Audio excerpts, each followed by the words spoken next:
You remember those safety videos you would get at school, like Stranger Danger or Stop, Look, Listen? This is like one of those, but for liquid latex and with less singing. Because Halloween is finally coming, and I'm sure that lots of you are going to be trying out looks that you see in tutorials on YouTube. And there's some really amazing looks that you can do with liquid latex. But liquid latex can destroy the things you love, like your eyebrows, your hair, your skin, your makeup brushes. So here's how to use liquid latex and not destroy everything. Number one, only use cosmetic grade liquid latex. The craft stuff is a bit cheaper, but the ammonia content is much higher. So you don't want to be breathing in the fumes when you're putting it on your face. You could have some kind of reaction to it. If you get the cosmetic stuff and you don't have a latex allergy, then you shouldn't have any side effects at all from it. Number two, always do a patch test. Even if you've used latex products and you're not allergic, it doesn't hurt to do one if you've never used liquid latex before. Just put a small amount on the inside of your wrist or inside of your elbow, and you should know really fast if you're having a reaction, because the area will start to itch or burn or tingle. It might go red or start to raise up and swell a bit. If that happens, take it off straight away and wash the area really thoroughly. And obviously that means no latex for you this Halloween or ever. But don't worry, there's lots of alternatives you can use, like gelatin, third degree, scar wax. If you don't have an immediate reaction, you should ideally leave it on for 24 hours just to be sure that you don't have any kind of side effect. Number three, latex needs to breathe. So before you start smothering it all over yourself, shake up the container, pour out however much latex you need into whatever container you're working from, and let it just sit for 5 or 10 minutes to vent off the ammonia. Number four, latex smells really bad. It smells kind of like rotting fish mixed with bleach. But the smell goes away completely as soon as it's dry. So it's going to be a bit gross while you're applying it, but afterwards it's fine. Number five, latex and hair do not go well together.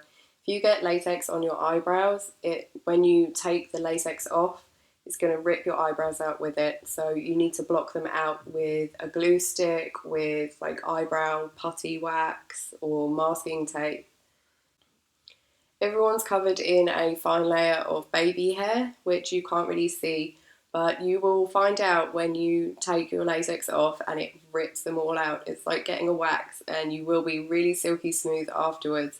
But if you don't want that to happen, then shave the area first before you apply the latex. You should shave ideally at least 24 hours before you apply the latex.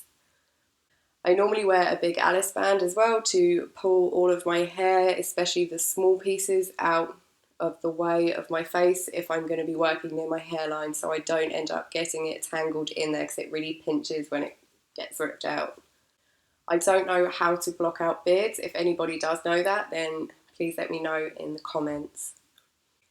Number six, you can't use latex on any kind of wounds or irritated skin, rashes, things like that.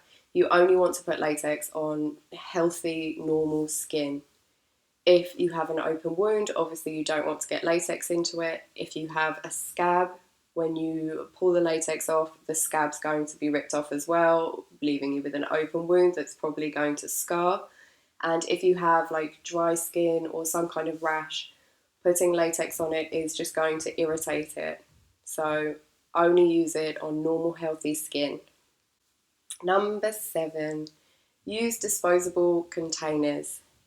I wouldn't want to eat my breakfast from the same bowl that I'd used for liquid latex. It's much better to use either disposable containers like plastic or paper bowls and plates, or to have a specific container that you can use that you keep with your kit and keep away from the kitchen.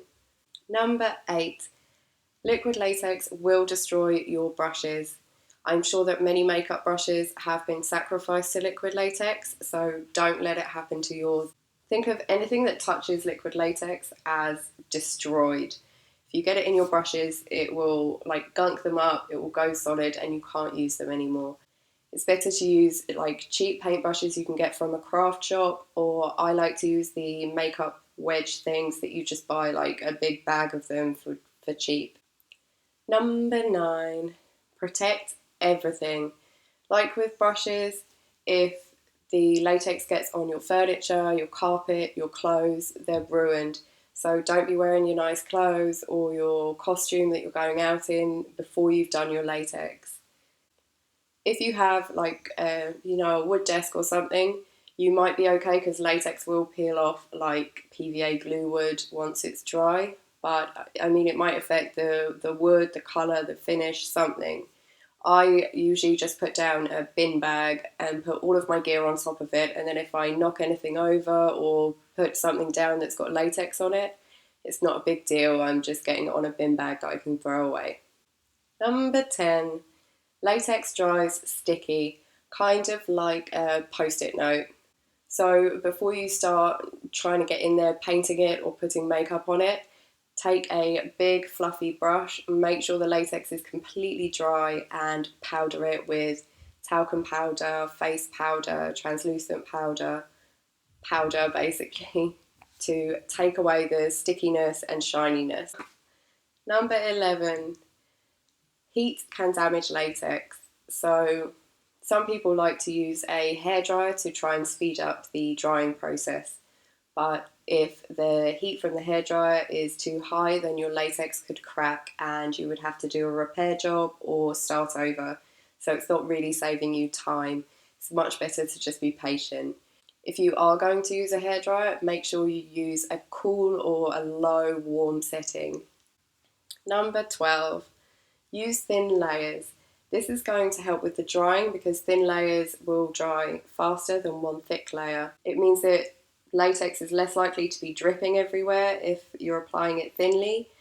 If you apply latex too thickly, it could start to run, which would give you a kind of melted effect, which is great if that's what you're going for.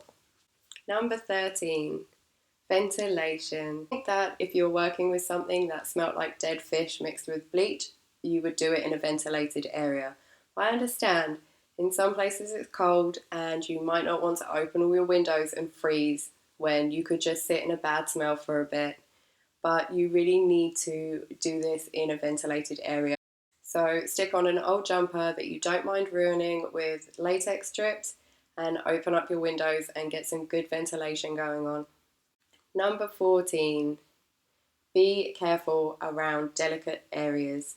Even though cosmetic latex is designed to go on your face, you don't want to, get it in your mouth or in your eyes or something.